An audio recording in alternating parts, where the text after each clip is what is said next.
অশরীরীর ছায়ার কথা। মা। তো হ্যালো গাইস, সবাইকে স্বাগত জানাচ্ছি অশরীরীর ছায়ার কথার 12 নম্বর এপিসোডে। এখানে গল্প নয়, সত্যি ঘটনা শোনানো হয়। আশা করি সবাই ভালো আছেন। কে কোথা থেকে শুনছেন, কাদের সাথে শুনছেন, অবশ্যই কমেন্ট করে জানাবেন। আজকের এপিসোড হবে একটু অন্যরকম ও ভয়ঙ্কর ও হাড় হিম করে দেওয়া। আপনারা যদি কেউ ঘটনা পাঠাতে চান তবে ডেসক্রিপশান বক্সে থাকা হোয়াটসঅ্যাপ নাম্বারে আপনারা ঘটনাটি ভয়েস করে বা লিখে জানাতে পারেন। আমরা সেই ঘটনা সবার সামনে তুলে ধরব। The 11 Miles ritual.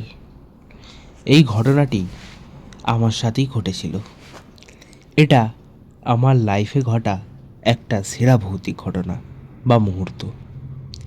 As usual আমরা ফ্রেন্ডসরা সবাই মিলে একদিন রাতে পার্টি করছিলাম। সেদিন ছিল 25শে ডিসেম্বর। তো সবাই মিলে ক্যাম্পফায়ার জ্বালিয়ে চিকেন কাবাব খেতে খেতে এবং কোল্ড ড্রিঙ্কস খেতে খেতে গল্প করছিলাম। আমরা ছিলাম 7 বন্ধু।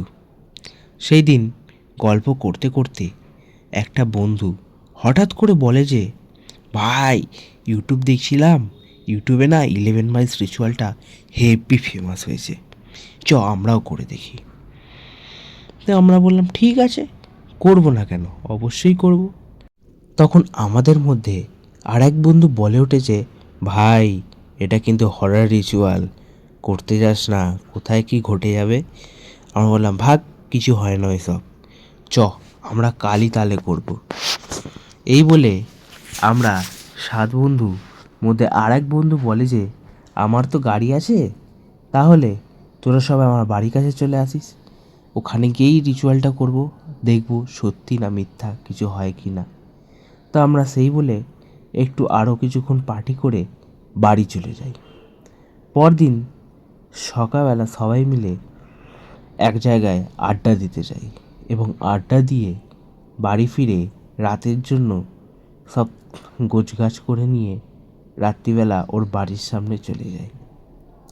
এরপর সেই ছেলেটি তার গাড়ি বার করে এবং আমরা সবাই মিলে গাড়িতে চড়ে যাই এবং ঠিক রাত্রি 12টার সময় আমরা গাড়ি স্টার্ট করি 11 মাইলস রিচুয়াল করার জন্য। তো আমরা গাড়ি নিয়ে বেরিয়ে পড়ি।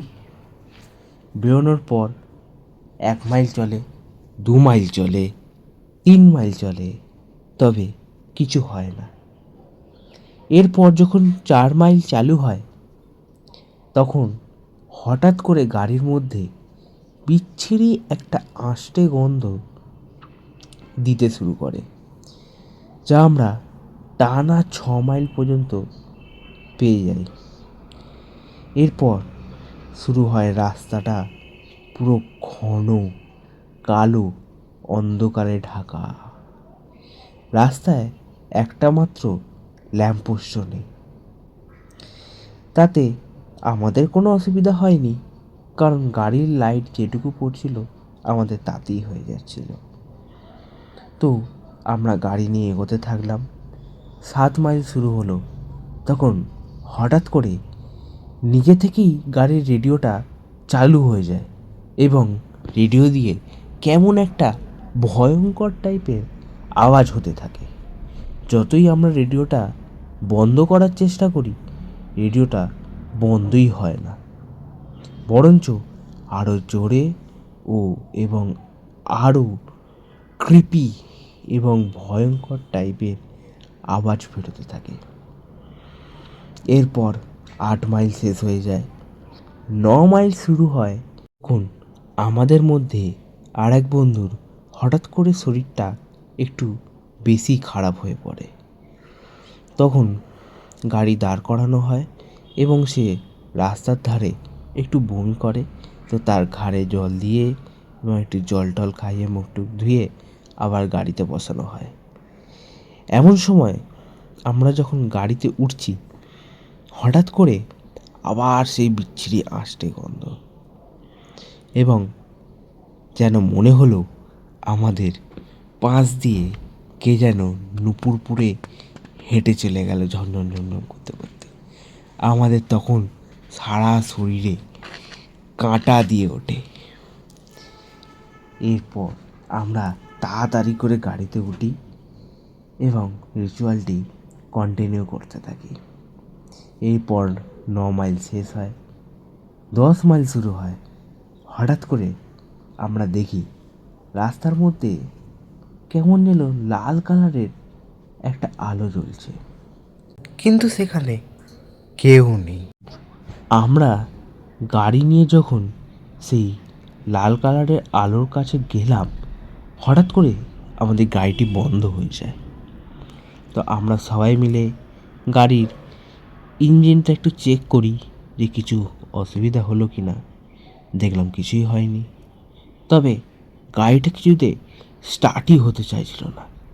তো আমরা সবাই মিলে গাড়িটির দরজা ফরজা খুলে নিয়ে গাড়িটি ধাক্কা দিতে শুরু করি। ধাক্কা দিতে গিয়ে দেখি গাড়িটি হঠাৎ করে হড় করে এগিয়ে যাচ্ছে। তো আমি তাড়াতাড়ি করে গাড়িতে উঠে হ্যান্ড ব্রেকটা চেপে ধরি। গাড়িটি দাঁড়িয়ে গেলে আবার সবাই গাড়িতে উঠে পড়ি। এইবার গাড়ি আমি চালাচ্ছিলাম। এমন সময় আমাদের গাড়ির সামনে হঠাৎ করে সাদা কালারের কি একটা চলে আসে। আমরা তাকে ধাক্কা মেরে দিই। এরপর নিচে নেমে গিয়ে দেখি সেখানে কিচ্ছু নেই, পুরো ফাঁকা। চারিদিকটা খুঁজলাম, কেউ কোথাও নেই। এরপর যখন আমরা আবার গাড়িতে উঠে পড়ি, তখন গাড়ির ফ্রন্ট লুকিং গ্লাস দিয়ে দেখি যে গাড়ির পিছন দিকে একটা সাদা কালারের অবয়ব দাঁড়িয়ে আছে। আমরা দেখে আরও ভয় পেয়ে যাই এবং গাড়িটি ফুল স্পিডে টানতে থাকি। এরপর যখন 10 মাইলস প্রায় শেষ হয়েই এসছে, হঠাৎ করে গাড়ির মধ্যে ওই মাঝরাতে একটা কালো কাক এসে পড়ে এবং কাকটি মারা যায়। আমরা তাড়াতাড়ি করে গাড়ি চালিয়ে যেভাবে হোক 11 মাইল কমপ্লিট করে রিচুয়ালটি শেষ করি। এরপর আমরা ওই বন্ধুটির বাড়ির কাছে চলে যাই এবং সবাই মিলে গাড়িতেই শুয়ে পড়ি। পরদিন সকাল হলে সবাই মিলে ফ্রেশ হয়ে ওই গাড়িটিকে নিয়ে চলে যাই ওয়াশ করাতে, এবং ওয়াশ করিয়ে ওখান থেকেই চলে যাই সোজা মন্দিরে এবং ওখানে গিয়ে গাড়িটিকে পুজো করাই এবং আমরাও পুজো দিই। এরপর আমাদের সাথে আর কিছুই হয় না। তবে আমরা যে 11 মাইলস রিচুয়ালটি করেছিলাম, তাতে আমাদের যে অভিজ্ঞতাটা হলো এবং যে ঘটনাগুলি ঘটলো, তা হয়তো আমরা ভুলবো না। তবে যে ছেলেটি ভীতু প্রকৃতির ছিল এবং যে বারণ করছিল, তার মনে একটা আতঙ্কর সৃষ্টি করে দিয়েছে। সে আজও পর্যন্ত ওই 11 মাইলস রিচুয়ালের ঘটনাটা ভোলেনি। এখনও পর্যন্ত আমরা যখন দুপুরবেলা আড্ডা দিতে যাই, সে সেই ঘটনাটি একবার না একবার হলে বলেই। তো যাই হোক, যার শেষ ভালো তার সব ভালো। সবাই ভালো থাকবেন। আশা করি আপনাদের ঘটনাটি ভালোই লেগেছে।